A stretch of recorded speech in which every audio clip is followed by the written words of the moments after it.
Hello everyone, welcome back to my channel.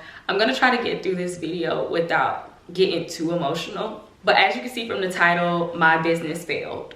So welcome back to my channel. Happy New Year. I haven't seen you all since I think it was like November of last year.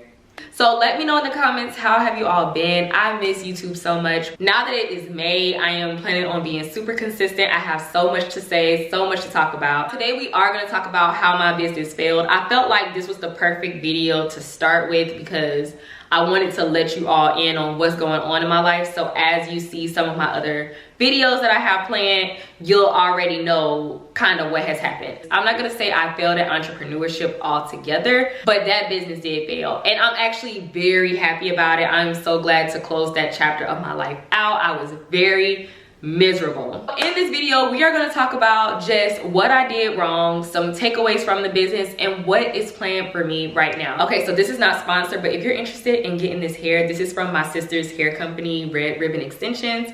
So I'll leave the website down below. Let's get into how this business failed. It's so many things. Okay, let's start with number one. I did not do enough research. Just in case you're new here, when I started this business, I was just supposed to be an investor. So I was told what cars I needed to buy. I just bought them and went from there.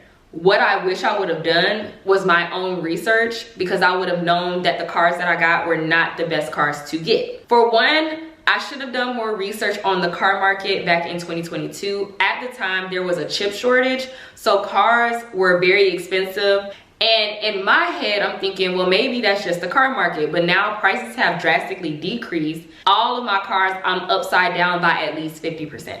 I wish I would have looked more at the numbers. Another thing that I should have done more research on is what type of audience I would attract with the cars that I had. So a lot of people were triggered when I said that Dodge Chargers and Challengers attract a certain type of clientele, which is really criminals. I wasn't saying a particular race, but I think we all know what kind of people would want to get Chargers and Challengers. Unfortunately, it's just the truth. Those cars have been stolen multiple times. I didn't know that there was a theft ring in Atlanta. So a lot of the situations that happened, had I done the research, I would have known that those are the cars I should have avoided. Those cars in particular gave me a lot of headache. Big mistake, okay? You live and you learn though. Another reason why my business failed, and I think it's one of the, I'll just say this, you really have to make people earn your trust and not just give it to them. I don't want to sound like a victim or anything, because honestly, I should have had a little bit more discernment. I'm in Scamlanta. The fraudsters and the tricksters, it's a lot of them. Even mechanics, they'll rip you off too. You just have to be careful. Another thing when it comes to trusting the wrong people, customers too. The customers that I worked with the longest ended up taking advantage of my kindness. They had been working with me for so long. So when it was a situation where, oh, they didn't get paid this day or this week or whatever, I would make an exception and just tell them to pay me later. You worked with me this long, I done made so much money with this person. No problem. That was a problem. I should have never done that, because you give people an inch, they'll take a mile. Understand this when it comes to friendships, family, anyone. Users, they will take everything from you if their goal is to take. You can't be nice to everyone, it sucks, but you just can't. Something else I did wrong in business was operating in survival mode. When I started losing cars in accidents, and unfortunately due to the way the accidents happened, insurance did not cover majority of my claims. I would say out of all the accidents and incidents I've had, my insurance has covered maybe one. So after I started losing money from all these repairs and everything, I started to buy more cars to replace the cars that were down for a couple of months. Big mistake, because I was moving in fear, scared that I was about to lose it all and I might have to take the cars back or file bankruptcy. That was my greatest fear. So I started to add more cars to cover the expenses on the other cars, and those cars ended up being crashed too. When you start getting to that point, just quit. Quit. Take a break, take a breather. Being in that survival mode type mindset, it did not help. It made things actually 10 times worse. That was number 3. So number 4 was not quitting sooner. I talked about this on my TikTok. I should have quit months ago. My biggest regret is not quitting back in June. When I quit this year, it changed my perspective on so many other factors, including personal friendships, everything. It took me to get to that point where I was in the bed crying, couldn't get out of bed. I would take my son to school and go back to sleep. I couldn't even be a mom. I was down that bad. I felt like a failure. I felt like God had turned his back on me, because where were you when all this stuff was happening? You have people that I trust stealing from me. I don't talk about God a lot, ever. My failures were to bring me closer to God, because I had completely abandoned my relationship with God when I was doing this. I heard this quote that says, failure is not an option, it's a necessity. And at first I did not understand that, but now I do. Failure is a necessity. Once you fail, you're not going to be afraid of failure. There's nothing that scared me more than failing at this and having my credit score impacted and not having a certain amount of money, losing the cars. I was terrified. Now I ain't scared of nothing at this point. All right, number 5, a mistake I made was not having more than one stream of income. That way I wouldn't have to rely so much on just one stream. Don't rely on one stream ever. Make sure you have at least 2 lined up before you quit your job. 2. The sun just came up, so I think that's a sign. What did I do right?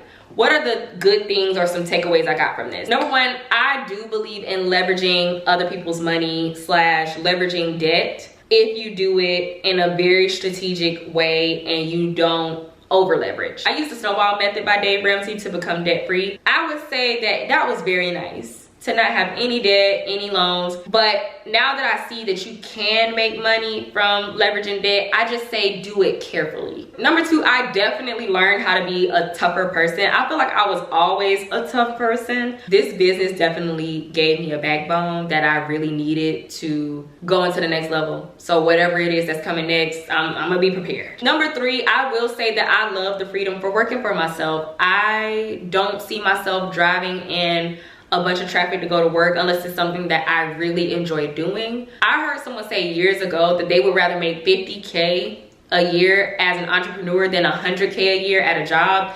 And I see it now, because when do you have time for you? When do you have time for your family? You know?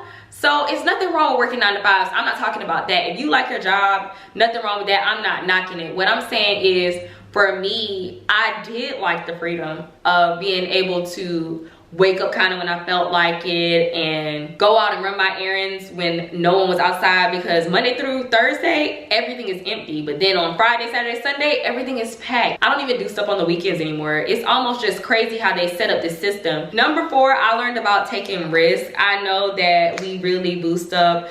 Just do it. Just take the risk. Please have a plan, have an exit strategy, do it strategically, but take the risk, because we only have one life. Can I tell y'all a quick story? Me and my mom went to Augusta to go pick up one of my cars, and this was recent, and there was a motorcyclist that looked like he had passed away on the road. A car had hit him, right? And all I could think about was, I wonder what he had planned today. You know what I'm saying? He probably had something to do. We don't know where this man was headed. He probably had plans for tomorrow. You can't overthink everything in life. You know, what I'm saying is, seeing that kind of changed my perspective on life a little bit, because sometimes I do think we take life too serious. I'm just focused on being happy more than anything. I went from an 803 credit score, debt free and all of that, and I wasn't happy then, to making a couple $1,000s, I wasn't happy then, to now being at 0. And I feel like I'm the most at peace now. I'm not gonna say happy, but I feel like I'm the most at peace here. Which brings me into the last point, which is what's next for me. I don't know. I don't have a plan. I wish I could come on here, and I've been pressing myself to try to tell you all something, but I don't know. I just surrendered. I don't know what's gonna happen. I feel that everything is gonna happen when it's time to happen. I will tell you what I've been thinking about. I have been thinking about selling my house. I love this house. I'm grateful for this house, but I'm kind of ready to move on. I didn't want to keep the property and rent it out, because I really have no desire to be a landlord, and it really wouldn't make sense to rent it out because the numbers are so low. Okay, so I did the comps, which is just the comparables. I would only profit about $200 a month, which is $2,400 a year. And I know it's not all about money, it's about getting the asset paid off, but to me, that kind of, I don't know. I'm all over the place with my life. So I just said, I'm gonna wait. When you don't know what to do, do nothing. A lot of you asked, what did I do with the cars? I'll be so honest, I wish I had a better strategic plan, but I told them come get the cars. Now, some of them are in the process of being paid off because they were totaled, or they're in the process of being paid off because they were deemed a lemon. I literally told the banks, y'all can come get them. Now, I know I could file for bankruptcy, but I would just rather give the cars back and see what happens. I'm being honest. I don't know. I was gonna keep 2 for myself, which was gonna be the Hornet and the Kia, which are my only 2 economy cars. I am gonna keep the Kia, but the Hornet doesn't work and they don't know how to fix it. So I just really bought crappy cars, really. Again, I'm not trying to have everything all figured out. I didn't want to come off like I just have these great plans. I don't know.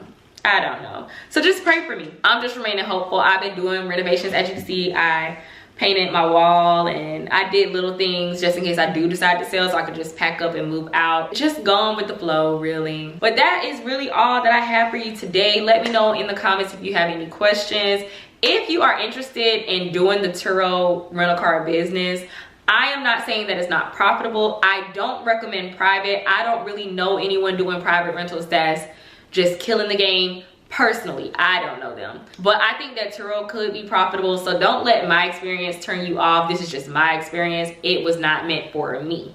Okay, but I do hope y'all enjoyed this video. I hope you gained something from it. If you will, go ahead and give this video a thumbs up, subscribe if you haven't already, and I will see you all in the next video.